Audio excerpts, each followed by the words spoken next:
Beam me up, me up, me up, me up, me up, me up, me up, me up. Don't piss me off today, Carlos. Please don't piss me off. Who do we have the pleasure of being here with?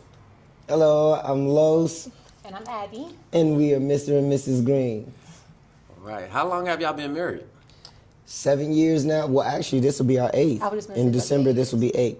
December what? 14th. Okay. See, look, yeah, I remember it this You get time. confused. How many kids do y'all have?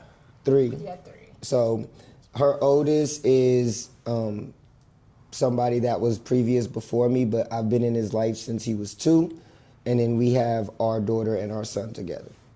Nice. Where did you guys meet? We High met school. at Withrow High School, Withrow University. Okay. So, yeah, 17 years. Even though we've been married for almost 8, we've been talking. Since And sophomore year in high school. Sophomore year of high school. If you can remember, who approached who first? I did. I was in the lunch line. I'm talking to my girls and stuff like that, and here comes this boy. He out of nowhere. I never seen him before. Didn't even know he went to the school. Came up and he was like, "I just want to let you know that you look really pretty and have a good day." I looked at him. I was like, "Who the fuck is that?" And the crazy thing about it is that's all I left it is. That's I just all he walked said off. and dipped off. I was looked at my friends like, "Bro, who is that? Where he come from? Like, what grade is he?" Where was your first date? Our first date was actually going to the movies on Newport and Levee. What's that? We ain't have nothing earlier than that. Not that I know. You're right. And we it took our was. son. Oh yeah, that's when we took Ronnie, and that was the day he threw that pacifier over the bridge. Yes. And we saw 4 color girls. I forced him to. How soon were you intimate? It took us a minute because we was friends. 3 years. We was friends for the longest. She was she was actually the first person. It was 3 years before we were actually intimate. Now, I will say after a year, we got close, but we stopped. Okay. So we didn't finish it all the way through, but we were close. But actually, like the first time having sex, it was 3 years before, from when we first met to when we actually was intimate. So would you say he grew on you, or was it like instant attraction? I said that he grew on me. He definitely grew on me over time.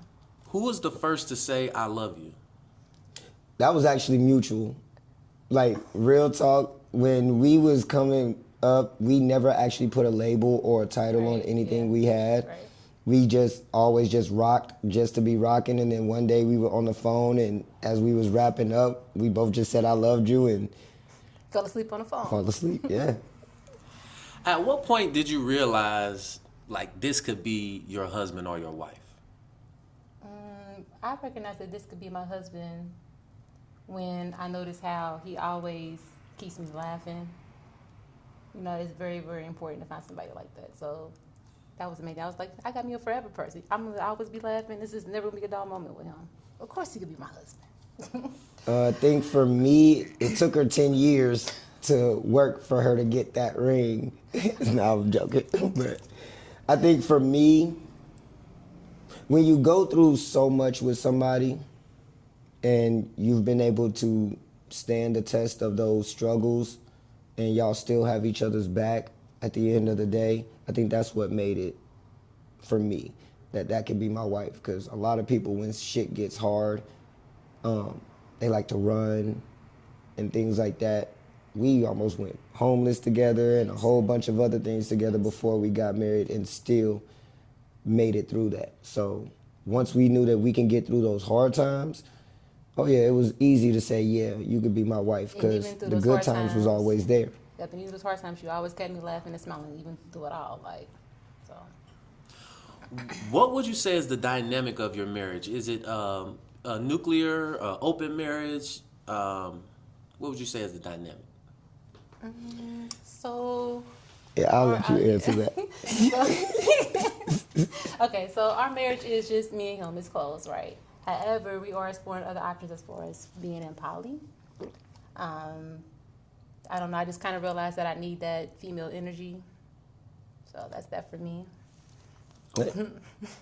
Okay, and then do you both manage and contribute to the finances, or only one person?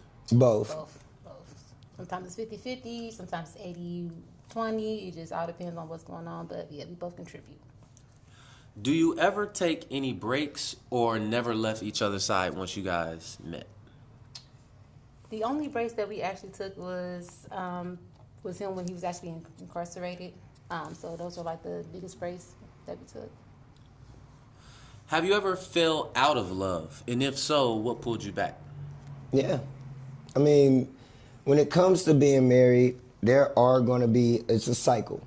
And you're always going to run into a point where y'all have been together and around each other so much to where it gets annoying, if that makes sense.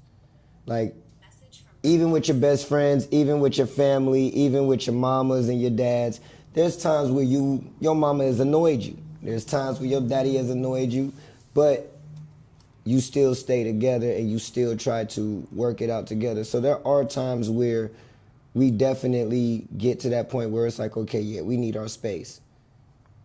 But we had so much stuff that we've built together and have done together and have accomplished together. We know it's always going to come back full circle. Always does. What's the most challenging part of being married? And what's the best part For of being me, the challenging part is always trying to compromise. Me and him are two different people. So trying to meet in the middle sometimes, it gets a little rough. But because I love you so much, I try to meet you in the halfway and try to say, okay, you know what, put my pride to the side, my emotions to the side. I think for me, the hardest part is not getting caught up in the worldly form of what a relationship is as opposed to what a relationship should be. Like a lot of us, for real, we do things where we feel like, oh, because this is what the world expects, because they say that this is what love is, we try to push each other into those directions. So we put ourselves in an image based upon what the world thinks and what it's not going to be judgment, instead of focusing on what your person's actual love language is. So trying to balance that is really, really hard. But the best part of it is when you can find that balance, it's like you always have somebody who is always going to be there. So you will never be lonely for real. That's the best part for me. Like, you always got a friend, no matter what. What's the, are there any mistakes you can tell newlyweds to avoid? Yes. The biggest mistake is to don't stop listening to your partner. Like you just said, we be together for so long. Sometimes you tend to overlook what your partner may be saying, even though that's a cry for help, or I'm trying to tell you something. So the biggest thing is, please don't always listen to your spouse. Don't not listen. Don't not listen. I think if I would have had to give one, mine would be to not put too much pressure on what y'all think a relationship is. Take that shit a day at a time. Because you're going to always grow and develop. The mind always changes. It's always going to want different things. And no lie, be brutally honest with each other. Like, brutally honest with each other before y'all think about jumping into this newlywed. A lot of us come in with perceptions and we come in with half-truths, and we don't really be fully vocal with what we want, what our intentions is. Because we're scared that, oh, if I tell this person this or that I want this, they might leave me. They might look at me a different way. Be brutally honest, because you never know what y'all might be able to work through and compromise with if y'all start being honest to begin with. And last question, if the world were to come to an end tomorrow, what would you want your spouse to know? I would want my spouse to know that I am so thankful for every lesson that you taught in my entire life. You taught me so much. I can never forget that. No matter where we go in life, I will always be around.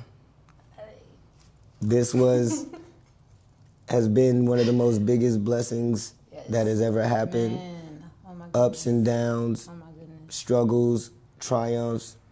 So at the end of the day, if the world was to ever come to the end, I can honestly say this was one of the best experiences having you riding with me. Amen to that. Thank y'all so much, Mr. and Mrs. Greene. Appreciate y'all. Beat me up.